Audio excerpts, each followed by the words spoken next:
Well, good morning or good afternoon. We might have an intimate little group here, but this is um, Rivers in Your State. One more virtual discussion for now. Lilia, why don't you go ahead? Yeah, so hi, I'm Lelia Mellon, and I work for the National Park Service Rivers, Trails, and Conservation Assistance Program. And we are working with the River Management Society this year to help spur this State Rivers group. And so welcome and thank you for coming. It's great to have you. And so, like Risa said, May 14th, we had a conference, a webinar really, where we talked about the COVID stuff and what was happening with the rivers in each of your states. And we thought and got the impression people would like to have some follow-up to see what's happening and what's going on. So this is just a conversation. It's not prepared. We have some questions, but we could deviate from them if you've got other pressing things in your mind. And we just wanted to see what was going on. But I should back up. So what Risa has on the screen is the working group for the State Rivers Program. And this is new for RMS, and it started before COVID. So it was to get this variety of people to see what their interests are and if there's can be a group that can teach, learn, network with each other to advance your issues. So that's our background. And with that, we get new people chiming in, which is great. So our conversation, we had a couple bullets we were going to throw out. At first, if people wanted to say what the status of their rivers is that a correct sentence? I don't think so. And tell us what's going on. Are things still shut down, half open, attended, not? Are there rangers if you have rangers? What does it look like out there in your neck of the woods? Would you like me to begin from the live free or die state? Sure. Please. And it's a world apart from where Lilia is in Vermont, socially and culturally, even though we share a border with a river. The status here in New Hampshire is interesting because so much of our river access is what we consider to be informal. So, for instance, a farmer may own a significant amount of water frontage and will allow people to cross a field or use one of the farm access roads to access a river. There are a lot of places like that, municipalities in particular, and then of course the truly informal ones where it's a bridge and people will use that area to pull over, park near the bridge, and they'll launch there. So from the standpoint of what's open, obviously that's open unless the municipalities and landowners put a stop to it. From the state standpoint, we don't really have much in the way of federal access except for the White Mountain National Forest. But for the state parks, they're trying to do certain things where they're limiting parking to 50% capacity and cutting down on hours that beaches are open. So that means that, for instance, some beaches, which aren't rivers in this case, they're opening them at 9 o'clock in the morning or closing them at 9 o'clock in the morning, and then essentially enforcing a curfew and asking people to stay home. But there really isn't anything in place right now in any of the state-run facilities to prevent anybody from coming, using the washrooms and other buildings, amenities. Nothing is enforced as far as masks are concerned or reporting symptoms. That's frightening. Yeah, and I see that John White from the Niobrara said that everything's open and fully operational. So, yeah. I see a couple other people.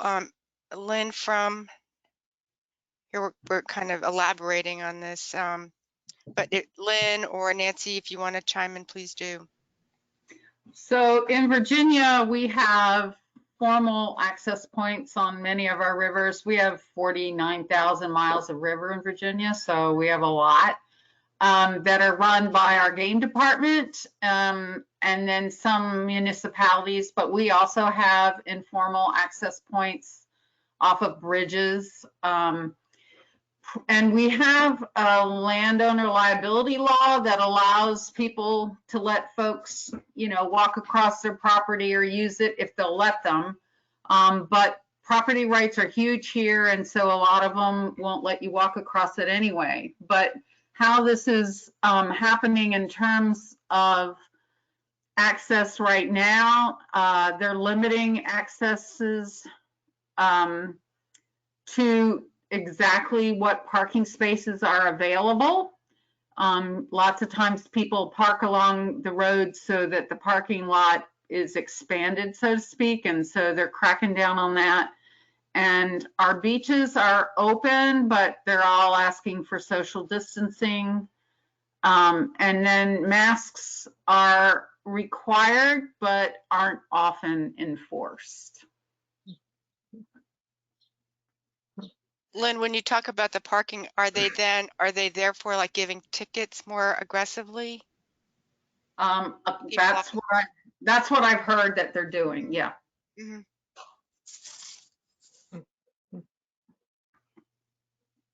Anybody else?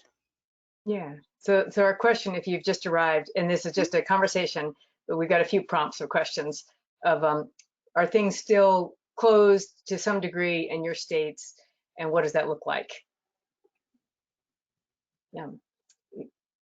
I'll say that in my local river, right in my backyard, it's an Army Corps flood control dam, and the gates have been shut. Actually, not COVID related. Their road had blown out, and they finally got it fixed. But mostly, if that's the case, people wouldn't walk into the swimming holes. And last weekend, it was a weekend, and it was incredibly hot for us in Vermont. And I have never seen the parking lot so full. It was completely crazy. And the swimming hole, I can't even tell you how many people were in there. It was scary. It was just completely overfull, COVID or not. And this is Risa. Lynn, the reason I was asking you about parking was that the river closest to me, so I go to the Potomac often. The Park Service, our county, and our water purveyors or whatever jointly own this parking lot of a really popular and free place to park. It's very, well used, and the Park Service has blocked off their section of the parking, which is more than a third. And as a result, you have to park on the street. And I don't know if they're giving tickets more aggressively, but I walked a mile down the road to get to the parking lot that's closed. Now, I didn't mind, but so they're just creating a parking nightmare for the residents because of keeping that they're not keeping people out. Mm-hmm. So they probably feel good about it, but everybody else is not too happy. So that's a parking, intentionally, it's supposed to be a parking control, but it's not. Right. And Risa, So- if I could in very quickly on that, this is Michelle Tremblay. My fear with that, and I have seen that as well, and my fear or concern about that is that some of these informal areas where someone's allowing crossing a farm field, private property, parking on a road to get to a particular spot, I'm worried that when the world rights itself, and I certainly hope that it does, that this is going to sort of contract those informal situations that we've all been able to enjoy, and that they'll be shut down not just now but for the future. Might be. Right. So I mean, continuing this thread, but for folks who've joined, our next question would be, what's your primary operational challenge? Parking we just talked about. Are there restroom issues, shuttles, commercial, non-commercial? And what does your scene look like on your rivers? Well, I can chime in. This is John Kresge, and I'm the Rationing Agreement Coordinator for the Arkansas Headwaters Recreation Area. And of course, each county has their public health order that's out that is primarily focused on the businesses. So what we've seen is a surge, of course, is private boaters, and primarily probably from the state of Colorado and New Mexico. As the rivers start to dry up, we are in a drought, the lower 1/3 of the Colorado, that we'll start seeing more private users come to the Arkansas, because we're going to, of course, start up our voluntary flow management program, which we will be putting water into the river. So we are going to probably start looking as the destination for private boaters. And in that, our campgrounds are completely full. Our launch areas, our rec sites for putting in takeout has been overflowing on parking issues. And the commercial, of course, are held to the public order of so many people in a boat and so many people in a van or a bus. So that's also increased the number of vehicles in our sites. Right now, we don't have any measures to control or to slow it down or to stop it. We're kind of like self-regulating, letting people self-regulate. Of course, the distance, 6 feet distance, can be a little tough situation when people come into the same timing when they're landing their boats. And that's just the nature of the game, to where, to load your boat and move on, we have a 15-minute load and unload zone. But what we've seen is the weekends are very popular for the privates. Commercials are probably running more out of a 50% or less of average. And like I said, they're limiting up to 10 people or two households per boat, including staff. So their boats are thinner, meaning more boats and more vehicles to move those people. So no enforcement as of yet. It's interesting how we have our whitewater parks, and we are not taking action to keep people spread. The municipality police departments aren't taking on that. So the public health director is in a bind. There is no enforcement. So it's all become the self-regulating. Now, of course, you'll have your citizens out there that will start some commotion, like, where's your mask? And, you're way too close to me. But we haven't run into anything of, a riot or anything like that because of the situation. I think people realize that they're just trying to recreate and be happy about recreating. So that's where we have it right there. And I do see that Bob Hamill's on, and he's the director of the Arkansas River Outfitters Association. And he may be able to share a little bit more about how the commercials are operating and kind of where they're at as of average. And I don't know if, Bob, you want to chime in or not. Hey, John. Hi, everybody. Sorry, just got on a couple minutes late, but yeah, I think John's right. I mean, we're seeing an incredible influx of private boaters, which we always get here, but this year seems to be even larger than usual, especially since we had good weather and good water even in April. And one of the things our Outfitter Association has asked the state park managers is to kind of help with us with social distancing and parking management at these locations, which are very busy, especially Browns Canyon. If you're familiar with that, Browns Canyon National Monument is a very popular location. One of the things we've done too is I also chair the Citizens Task Force for the park, and we have presented to the Private Boater Association representatives that we were going to do something a little different in the way we approach those locations, and that is, parking, trying to spread out rather than tighten up. So making people aware that, yeah, you're going to have to wait a little bit because we're trying to spread vehicles out to enhance spreading out people. And haven't heard a lot of feedback. I am, in fact, even today, John, was talking to a large outfitter up in that area, and apparently there's still things going on, especially on the weekends. So managing people on the access points more than on the river seems to be the bigger challenge.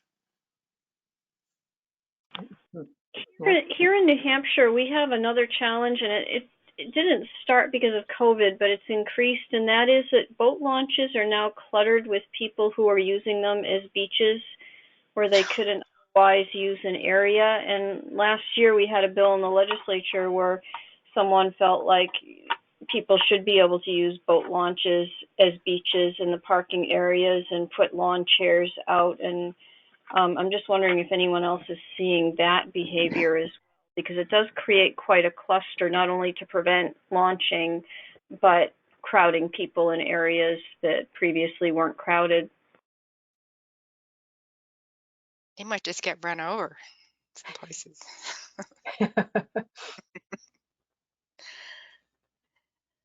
Well, thanks, Bob, for that, for sharing that.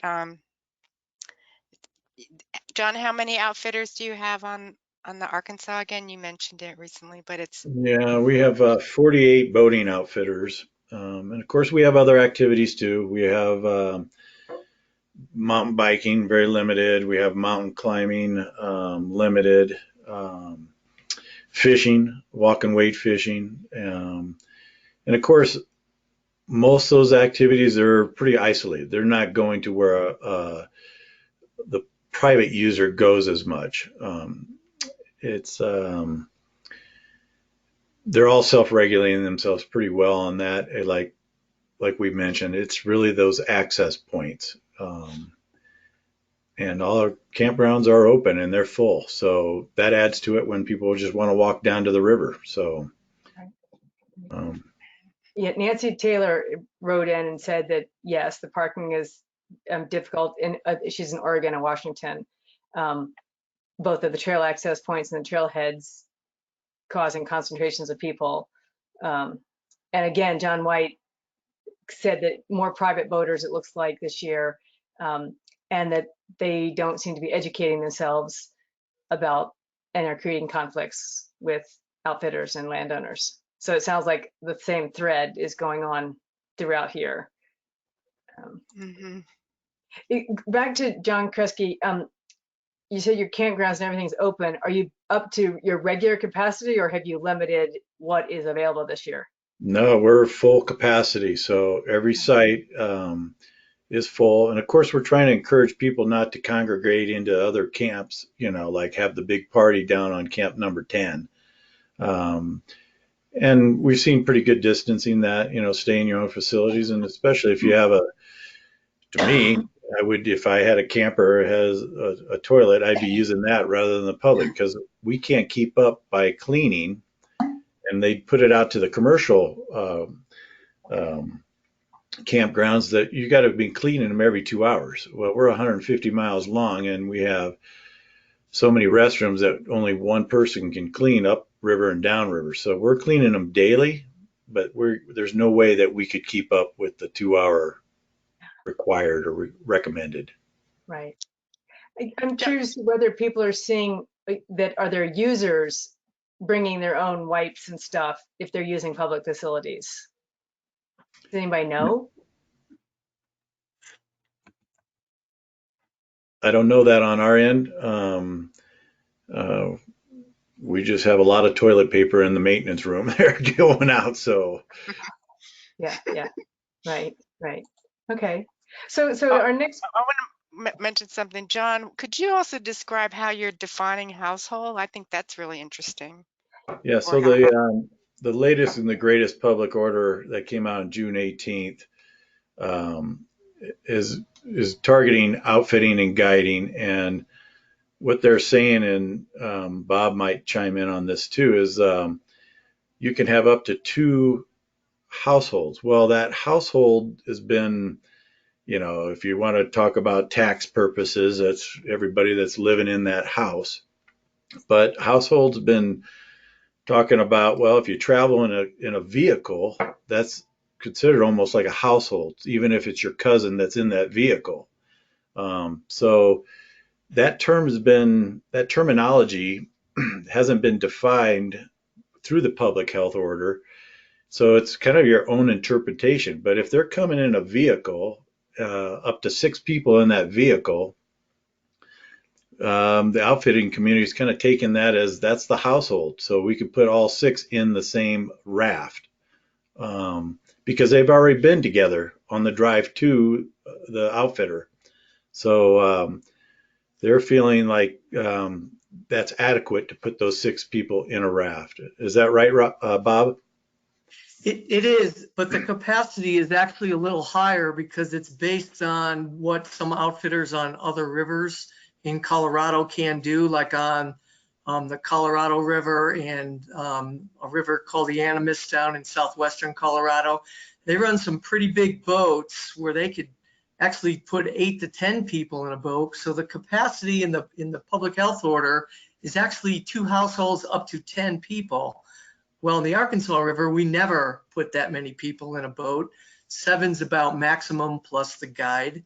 And the households is a kind of loosely defined interpretation, I guess, and it allows for some freedom. And John's correct. If you travel together, you're considered a household. And, you know, what we're finding is people that are rafting and doing the activity are not the people that are leery about COVID. They're the people who don't really seem to have an issue. So even though outfitters are sometimes struggling to get people to wear masks in the office, in the bus rides, the shuttles, and that kind of thing, on the river has not been an issue at all with mask wearing. I mean, there's no problems there. But the household thing, we thought we might have to ask to have it lifted a little more lenient, but it seems like everybody's dealing with it. And just ethically, the capacities in vehicles seems to be something people are willing to do anyway. You know, 50% capacity of a bus that is rated with 3 kids to a seat. You know, there's plenty of space for people, and I think people are willing to just go with that for the season. So that's kind of what we're doing here. It's good. Yeah. Okay. So our next question, it's, you know, it's all related, and maybe we've touched on this too, is do your crowds and people coming to the water, do they seem like normal for this time of year? Or we said earlier, we're seeing more, or it feels like it, especially for private boaters. Because I think it sounds like the commercial folks are so regulated that they're going to get what they can get. Any other comments? You know, our commercial numbers are going up pretty substantially for the end of June compared to late May. John, I don't think we really have firm numbers, but I talk to a lot of outfitters almost daily, and there are a lot of travelers in Colorado, and our biggest concern is probably what's happening in Texas. It's our second biggest drive market after in-state Colorado, and as you know, Texas is a hotbed, so we're cautious about what's going to happen with Texans coming to our state. Hopefully there's not going to be an order like New York, New Jersey, and Connecticut have with other states that are hotbeds. Hopefully there's not going to be some kind of big sign put up that keeps Texans out of Colorado, because it is an important drive market, but they are bringing COVID to Colorado. There's no doubt. Interesting. And John White on the Niobrara wrote that they're seeing twice the normal people. He says he'll know more tomorrow. I guess, oh, is that because the weekend, or do you get numbers in? Maybe both. But he said that one outfitter thinks it's his best season ever. So I'm curious, John, whether the outfitters have any limitation, or is it they can operate like they always have?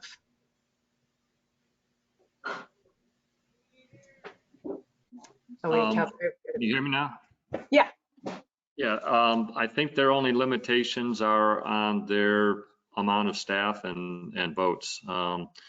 Early in the season, they were talking about running kind of a limited operation, but as you know, kind of some of the competitors got ahead of them and said, we're going to go full bore. I think they've all jumped on board now and are going full bore. So they're all getting bookings. They're all busy.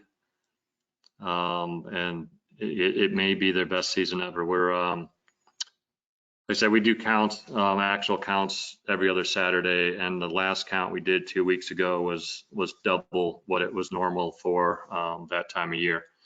So we'll have a better idea tomorrow if we're still on pace with that or not. This is Risa. We heard from one of our members who owns USA Raft on the Nolichucky, and they were shut down. They, reopened late, of course, but they're saying that their traffic is absolutely exactly like it should be in a normal year, but there's a little bit of a skew more towards locals. If they're not not statistically significant opinion, but it seemed like it's more heavily geared towards locals. But they're doing great now. I mean, the end of the year will not be a normal year, but people are anxious to be out. Right. Okay. Well, good. And then I think we had some pictures. Yeah. Oh, and Risa, do you want to explain some of these? Yes. Yeah, these look awful, don't they? Well, on the top, the picture on the left and the right are both in the same county. They're the Como Lake and Como River. On the left, it's an Army Corps of Engineers facility reservoir that the county, where they doubled the size of the beach. I don't know if it was permanent or if just for this year, in order to accommodate similar numbers of people, but distanced.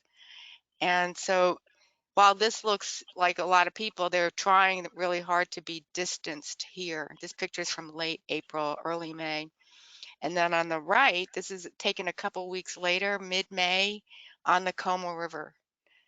So there's no controls here. So that's the kind of crowds that they are probably seeing today, or we'll see this weekend. And then on the bottom is the Salt River. It probably isn't happening now if it's all dried up, but people are trying. Some people are trying with bandanas or face masks, and most people aren't. So that's kind of sort of what's happening there. Yeah. Go on to a few more questions. Right. So, and then our questions related to that, and again, chime in.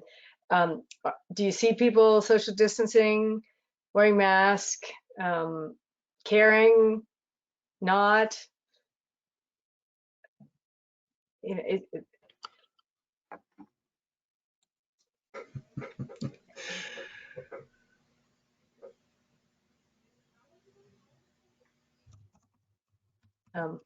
Okay, I mean, we've been talking about this, and it's one of those things that you wonder, as the trends go up and down in this country, we seemed like we did pretty well through early May, just looking at the numbers of cases, and if they're going up again, what will happen?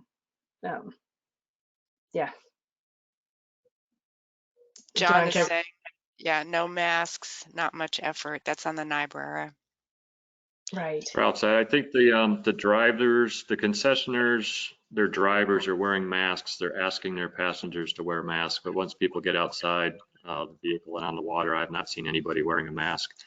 And we have one waterfall overlook that has a boardwalk on it. And the information I'm hearing back is people are jam-packed on that boardwalk. Nobody's really concerned about proper distancing as they're going to and from the waterfall. And no mask wearing. Okay. Now, one thing when we had our conversation in May, I believe it's Dave Chernick who talked about his outfitters in Idaho or Wyoming, and he said that they were saying, we're not making people wear masks on the river. It'd be dangerous. I think they were even calling it waterboarding. Are you all getting any feedback about that? We had that same experience and we called it the same thing, and we eliminated it at the state level, being a requirement. So yeah, masks are dangerous on the river, especially a whitewater river. If somebody swam, it could be really dangerous. And the guys were wearing them on shore, but not on the boats. And on the boats, they tried initially, but people couldn't hear them in a paddle raft. So that's hasn't really been something anybody's been doing in Colorado. Yeah. I hadn't thought, of course, it's harder to understand and hear people. You're right. Yeah. Okay. And so then the next question after the wearing mask was at the visitor centers, launch areas, etc. Are people feeling safe? Are you getting any feedback from this? From your shuttle bus drivers and guides? Are they feeling comfortable? Yeah, at the office here, we haven't had any complaints. Like I said, at the beach, when the rangers are out, keeping the pace moving, nobody's upset. I think they're just enjoying being outdoors. So we all have that fear factor. You go into a store and you wonder what to touch and what not to touch, and then you go to your car and put the sanitizer on your hands. And I don't know, Bob, maybe I think visitors are coming back to the area. Are they buying retail back there? Are they going back in the shop and buying a t-shirt and a photo or? I don't have a feel for the retail end of things at this point yet. We're more concerned about the on the water experience still. And I'm sure that will come out, but that's a really good question. But visitors are not concerned about this. I'm not getting that at all. Visitors are fine. Otherwise, they wouldn't be here, especially out-of-staters are not coming here to be tentative. They're coming here to be outside and be as close to normal as possible, especially escaping Texas again. Seems to be the big case. And I guess the biggest thing that we're concerned about, I think, and maybe we'll get into this and maybe I should wait, but I just want to put it out there, is the potential for COVID being a positive case being found among a guide staff or an outfitting staff, and what that means and what people will do, how they'll treat it, and what the results will be in consequence. So hopefully we could talk about that at some point. Well, yeah, let's talk about it now. Okay. Yeah. The reason I bring it up is I've just been talking to outfitters today because in our valley, like John said, it's 150 miles, but the word travels up and down like lightning, faster than the fastest speed you can put it on the internet. And we all know what goes on up and down this whole corridor. And there have been a couple of rumors about a couple guides testing positive. And so we're trying to get that out in the open so people can share. But what we're trying to do is make sure that we don't get it into the media because it could be pretty significant. In a short season in the outfitting industry, if we have a shutdown for a couple of weeks where they can't take people, they're pretty much doomed for the season in that operation. So between doing all the normal steps that you hear people having to do in every business, isolating, quarantining, contact tracing, it's going to be a pretty scary thing that we're kind of bracing for, and we may potentially be sort of tiptoeing into it right now. So has anybody experienced that in anywhere else in the country? Yeah. That's a good question. I can't speak to that on the outfitting side, but I know two small shop owners who have they've developed little Facebook groups with people. Like there's one couple of main streets in my town where they're communicating with each other on that specific topic. If someone gets it or they hear a customer has it, to tell each other and to not tell the media so they can act on it and tell the health officials, who they need to tell, but without getting, because they're afraid of the same thing. People will stop shopping. And Risa, I apologize to everyone that I had to take a medical call, but one thing I wanted to bring up is that people have been saying to me with their running and other outdoor activities that basically everything's okay if it's outside. And I apologize if you've already covered that, but even some people I know who work in public health are talking about, droplets do what they do, and that's a quote, they drop. And so whatever you're doing outside is okay. and you don't have to wear a mask. And I don't know if any of you are hearing that kind of feedback as well, but whether they're packed in shuttle buses or they're in rafts together or they're congregating outside waiting to launch, it seems like that is what we're hearing is the non-common sense, or the common nonsense, I think more accurately.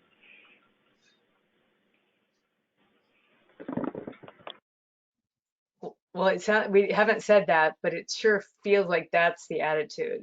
If from what you guys are all saying, if people want to be outside, they want to feel normal, they want to do something enjoyable, which is great. But it sounds like, well, we're outside, it must be okay. So I'm wondering, it's interesting to hear Risa's comment on, the shop owners, because that was going to be my question. If an outfitter had a case, we might not have heard that, yes, but are there analogous situations? And maybe Risa's is the best one.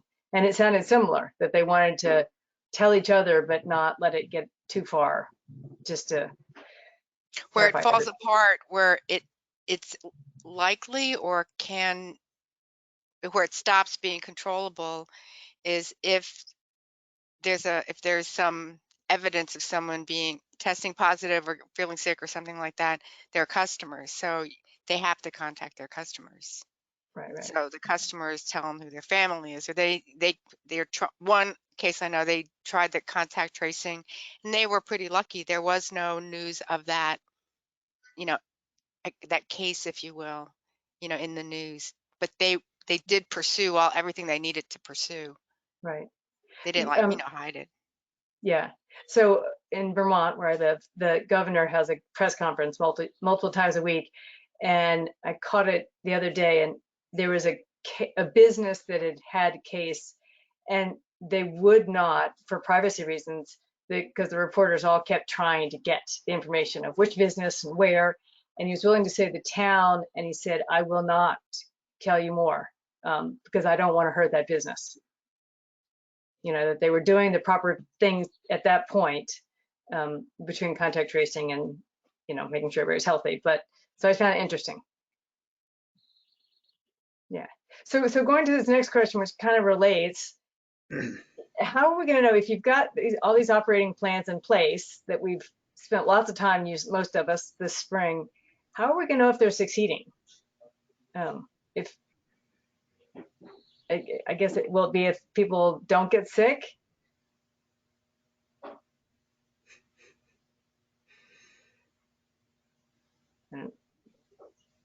Absence of a negative.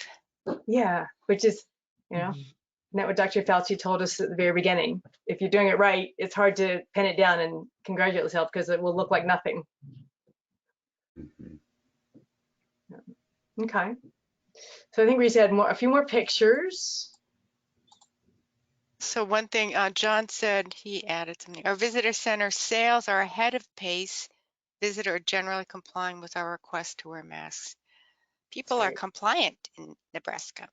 It's nice. Inside. Right. Yeah, a couple more pictures. These are also taken within the last few weeks.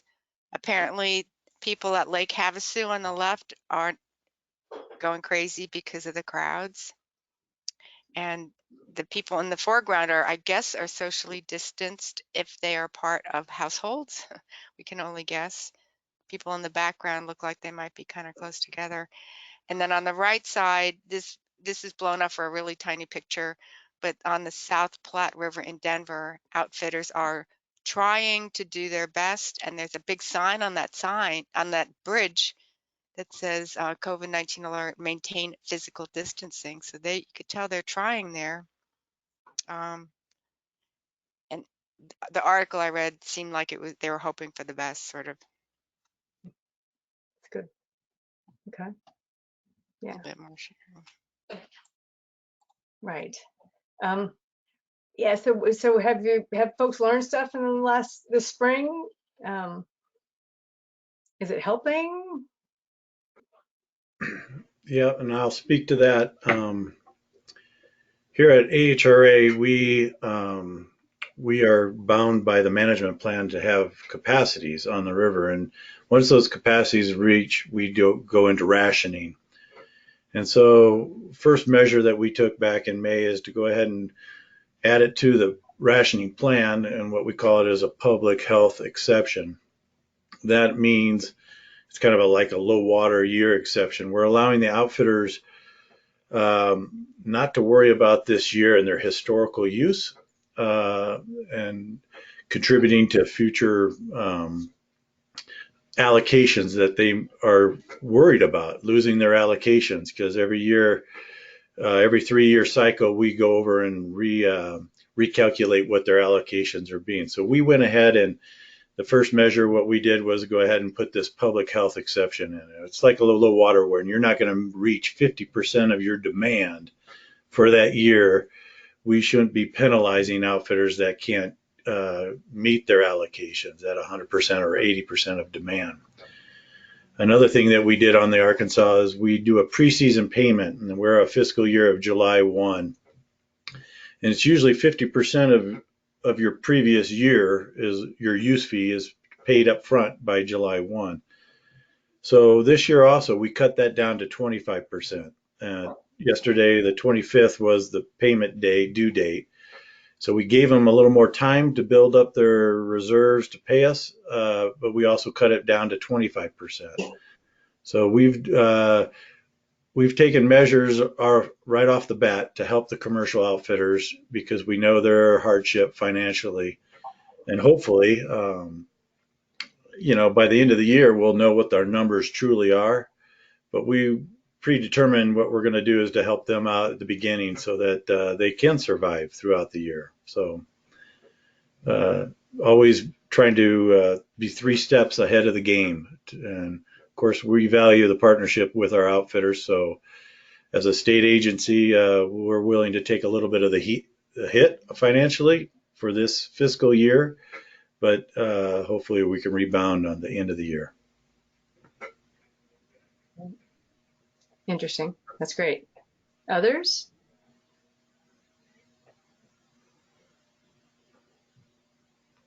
I'm curious. So I would have guessed that with your commercial outfitters, you know numbers really well, that they have to keep track of those and report them back. Is that true of the private boaters on these places with, limited access and really, well, any river? Do we have a good? On the Arkansas River, I used to have a count crew staff would go out to the access points and physical count private boaters. In the past several years, we've relied on our photographer who takes pictures of every private boater. So we've been doing counts this year, although I've lost my staff this year, so I haven't able to get the exact numbers, because they're bound by capacities too, a limit of capacities, and it can be triggered for them if you go over more than 5 times of 100%. So of the capacity for that section for that day. So we won't get those numbers, but the feel from our rangers and commercial outfitters being out there too is that I don't know if we'll reach those capacities to go over 100%, but in some days we'll be close. Okay. Anybody else? And then, so the next question, which really I think is our last one, is we're heading into the big holiday weekend, 4th of July coming up. Any advice or lessons learned? Do you think it'll be much the same or something different? Predictions? This is Michelle Tremblay. I know one factor that's going to change, and that is that normally this coming weekend, as well as next week, would be Canada Day, as well as the 4th of July. And with the border to the north closed, which is breaking my heart, but perfectly understandable, I don't think that we're going to be seeing as much of an influx that we normally would from, particularly in this region, Quebec, to some degree Ontario, and obviously the Atlantic provinces. So it will be interesting to see how much less capacity there will be at campgrounds hotels and beaches and recreation areas, because that typically has been a huge part of our summer season. And as I mentioned, particularly from Quebec. I don't know if that's the same for other areas that are managers are keeping track of that information.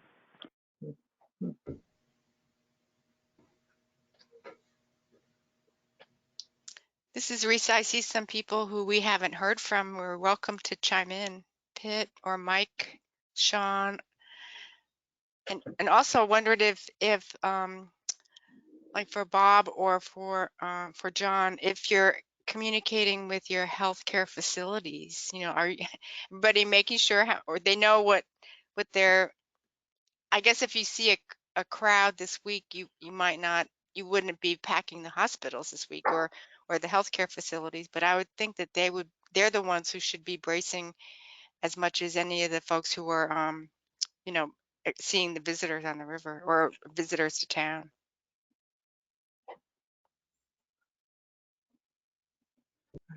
Yeah, that's We are in close contact with them. Go ahead, John. no, and that's really the public health director's, one of their primary looks before they issue anything out is the capacity of the hospital. Like I said, there was 2 cases reported from out-of-state people just recently at the Salida, the Heart of the Rockies Medical Center.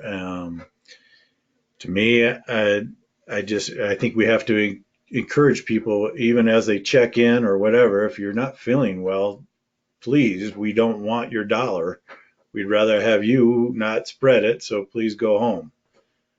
And I don't think any outfitter would, what the outfitters are doing too is it's 100% refund. So I don't think any outfitter is holding anybody financially to their reservation. Are they, Bob?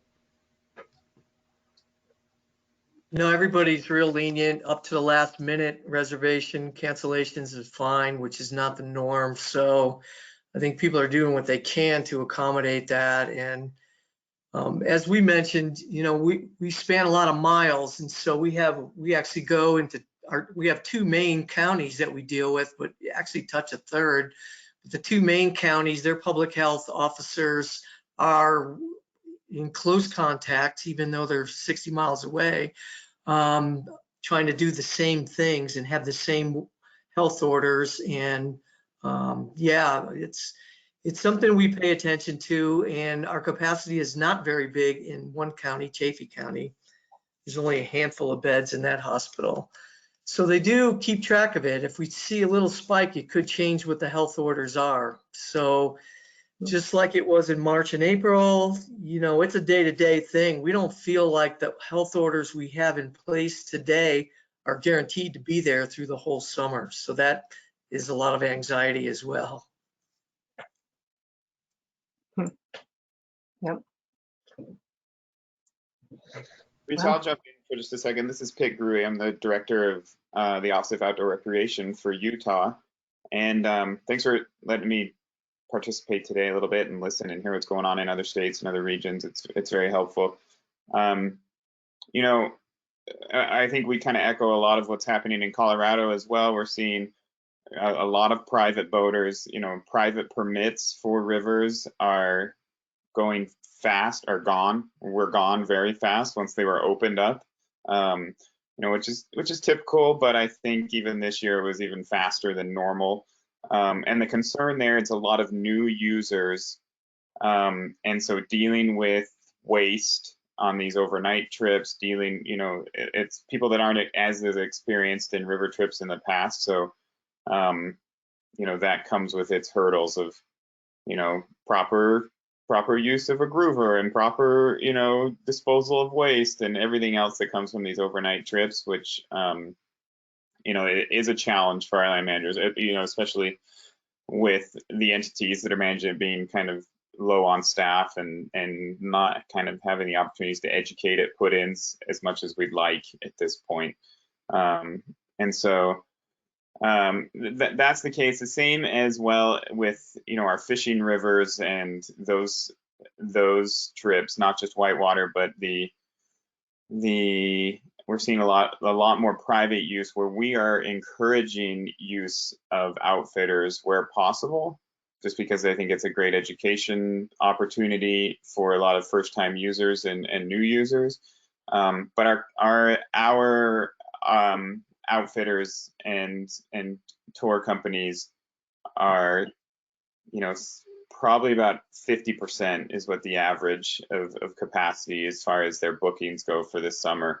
So, and we've even had a couple of outfitters that aren't even operating this summer. They chose not to operate. So, you know, in the Moab area and things like that, that's a pretty big hit. In the fishing realm with guides and outfitters, it's even more detrimental. You know, maybe less than 20% of their normal bookings, and that's wade fishing and also boat fishing as well. So they, you know, we have guides that haven't been on a river with a client since early March and don't have any bookings basically through July. And the case of that is just those require heavily on out-of-state visitors, and out-of-state visitation is just so low, and a lot of their clients come from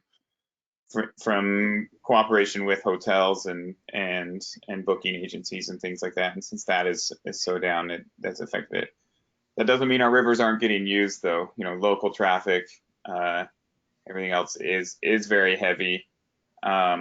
You can't find a stand-up paddleboard for sale in the state at this point, or rent. So that and kayaks are kind of in the same boat. A lot of people making purchases, which is good for the industry, the private industry there.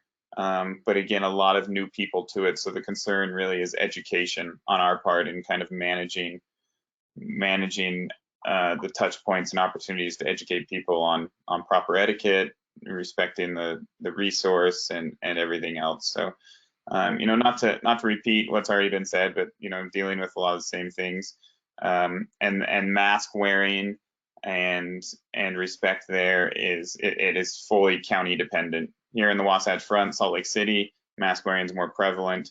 If you go to a rural county in Utah, no, their masks are unheard of and not seen. So it all depends on the area of the state that you're in and kind of the demographics there as well.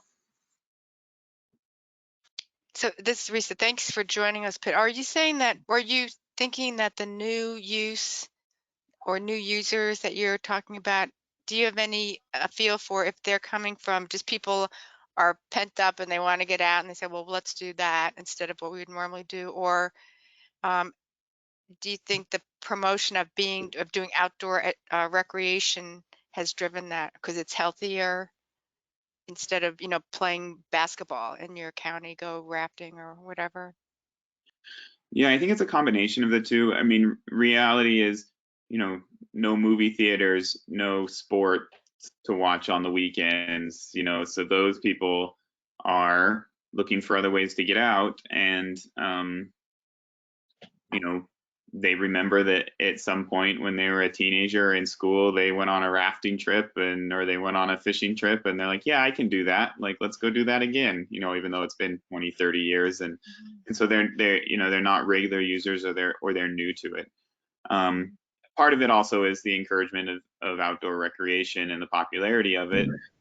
The good weather we've had in Utah, everything else kind of plays into that. We've had a really mild spring and early summer, and that plays into it as well. But I think the majority, the attribution is just there really isn't any other options to where people would normally be finding entertainment through shopping, movies, sports, everything else. Really the only option here in Utah is to get outside. We're seeing, I know this discussion is about rivers specifically, but same thing goes for trail use in the state. Campsites, everything else, even the primitive camping all over the state and on all our public lands are it's just really heavy use with first time users, or not completely first time, but amateurs, if we could say that or call them that, so. Mm-hmm. Oh, thanks. Interesting. Yeah. And we're seeing, kind of opening that topic a little bit, we're seeing more and more rescues, and also there have been some drownings where people have been not expecting to be in cold water in May, for instance, even though it was very hot for a while in May. So the non-veteran outdoor people, I think, are not prepared for what is involved with fast water or being out on a trail, or, if you dunk, being overwhelmed suddenly with how cold the water is. So I don't know if anyone else is seeing that as well, but we had a drowning in the Merrimack River a little while ago, and it took some time to recover. And, it was a very sad situation. It was also highly preventable if that person had been more well-versed in outdoor activities. So pretty sad. Yeah, it's kind of similar to what we're seeing too with the new private users. I'm not sure where they're coming from yet. I'm hearing these stories from the outfitters, but they are not arranging for shuttles. They'll get out at a landing and ask, how do I get back to my car? They are missing their landings, and they're getting out on private land and not having money to pay the landing fee. I think some of them don't know what the word portage means because they're going through rapids that they should not be going through, and are having to be pulled out of the water. So there's, and then there's some of them are camping on sandbars right across from private or kind of on private land, right adjacent to private campgrounds. So there just seems to be, that's why how I started off the call, just a lot of uneducated people coming out and trying it for apparently the first time and making a lot of mistakes. And yeah, we hope somebody doesn't get hurt, but it's kind of mind-boggling, some of the things that they're doing, and trying to understand how they got, why they're doing what they're doing. But I think they're, like was mentioned earlier, they're coming out and trying it for the first time, and they're not asking the right people, what do I need to know about this river? Yeah, sounds like a need for PSAs. Yeah, we're trying to work on those with the outfitters, getting some out there. Yeah, we're looking for any answers we can, because apparently that some of these people are missing the message.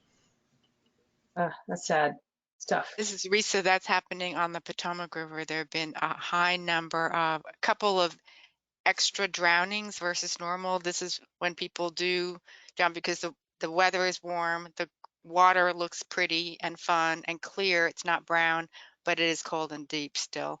But then also lots of rescues.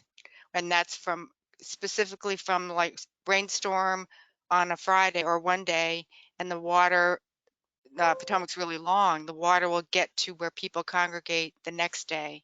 So on a bright sunny day, they're fishing and whatever, and then suddenly they're floating around because they didn't anticipate the water coming up. And that's lack of education about how the river works. Yep. I also wonder if it's because people aren't traveling that, in addition to, oh, I remember taking that fishing trip or whatever 20 years ago, and I can't go anywhere else, so let's go try it. But boy, wouldn't education be nice to be able to get to some of these people? It's tough. And the really tricky part about the education here is that for us, right, we have our channels to reach the outdoor recreation audience, but these newer users are not plugged into those same channels. So we have to figure out how to reach them either in advertising or education or anything, but they're not plugged into outdoor media. They're not plugged into our normal channels of where we share our messages and to talk to the outdoor recreation world. And so that's the definite difficult part, because they're not easily reached from kind of where we've traditionally been able to communicate to people in the past. Very good point. Yeah. Well, with a minute left, thank you for coming. This has been very helpful, and I hope you've learned something, and it's been worthwhile. This is this Rivers group that State Rivers group that's open to more than just state people, and we love to know if this is value and you want to keep it going. Here are all the different ways you can also keep in touch. This is sponsored by the River Management Society, so it's a membership organization, so that's always welcomed and appreciated. Anything else, Risa, you want to say? I don't think so. Besides what's up here, if you go to our main website, which is at the bottom, there's a link to the river opening guidance. So we have the Arkansas Outfitters Association guidance. It might be old now. It's been up for about a month. And a couple of maybe, I think we might have CROAs up there, the Colorado River Outfitters and Guides group. Just, this has been an unusual year in many ways, but in terms of being responsive to something that is ubiquitous, I mean, we're all dealing with it. The responses have been varied by state and, like, as the AHRA guys have said, by county. So there is no one blanket guidance or rule or best practices yet. So the best thing we've thought about doing was sharing what we know. So there's a bunch of signs, a bunch of documents. And if you see something that needs to be updated, please let us know, just so that this can continue to be a helpful reference. And thank you for joining us today. Anything else anybody want to chime in with before we take off and go to hopefully a safe weekend that we can enjoy? Thank you all for being here, and be safe, everyone. Yeah. Thank Thank you. you all. Okay. Take Nice to care. Bye-bye. Bye.